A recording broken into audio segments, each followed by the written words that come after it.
Selamat sejahtera semua, saya Megawati Mulyandi. Hari ini saya ingin membincangkan tentang isu larian LGBT. Johor tak kompromi acara cetus isu gugat kedaulatan Islam.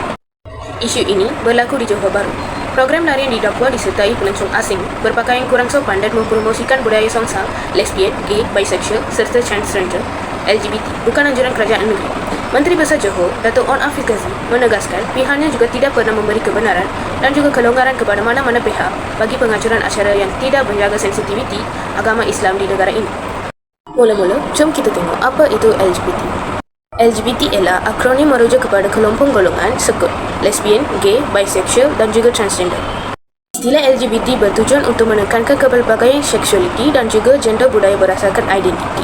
Ia boleh digunakan untuk merujuk kepada sesiapa yang bukan heteroseksual atau bukan cisexual, bukan semata-mata untuk orang-orang yang lesbian, gay, bisexual dan juga transgender. Jom kita tengok statistik LGBT di Malaysia.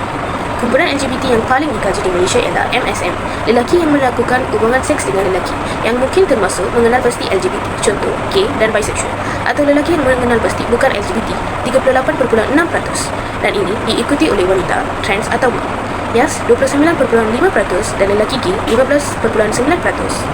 Banyak kajian menggunakan kaedah kuantitatif 45.4% yang sepadan dengan sejumlah besar kajian yang merekal peserta LGBT dari sekurang-kurangnya 2 negeri di Malaysia dan 1/4 25.0% hanya menjalankan pengambilannya di ibu negara Malaysia, Kuala Lumpur. Seterusnya, saya teruskan dengan faktor penyebab LGBT berlaku. Faktor yang pertama, faktor genetik. Salah satu faktor yang mempengaruhi seseorang menjadi LGBT adalah kerana faktor genetik. Genetik ini dipengaruhi kerana jumlah hormon yang tidak seimbang di dalam tubuh. Pada dasarnya, manusia mengembangkan orientasi seksual saat berpentas. Ketidaksamaan hormon yang terjadi di Malaysia dapat mempengaruhi orientasi seksual individu. Faktor yang kedua adalah faktor lingkungan. Selain faktor genetik, faktor lingkungan juga disebut-sebut menjadi salah satu faktor penyebab LGBT. Hal ini kerana seseorang yang bergaul di lingkungan LGBT dapat mempengaruhi orientasi seksual mereka.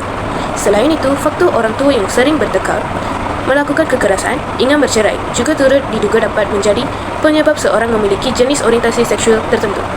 Faktor yang ketiga adalah faktor pengalaman traumatis. Dikutip dari penelitian tahun 2014 yang dilakukan oleh Ahmad Jaharuddin dan kawan-kawan yang terlibatkan dalam International Journal of Innovation and Scientific Research. Penelitian tersebut menggunakan bahawa pengalaman traumatis seperti kekerasan seksual dan sexual abuse dapat menjadi salah satu penyebab seorang memiliki kecenderungan LGBT. Hal ini kerana pengalaman traumatis yang dialami oleh seseorang akan terus melekat di dalam fikiran dan menimbulkan trauma tersendiri bagi penderitanya.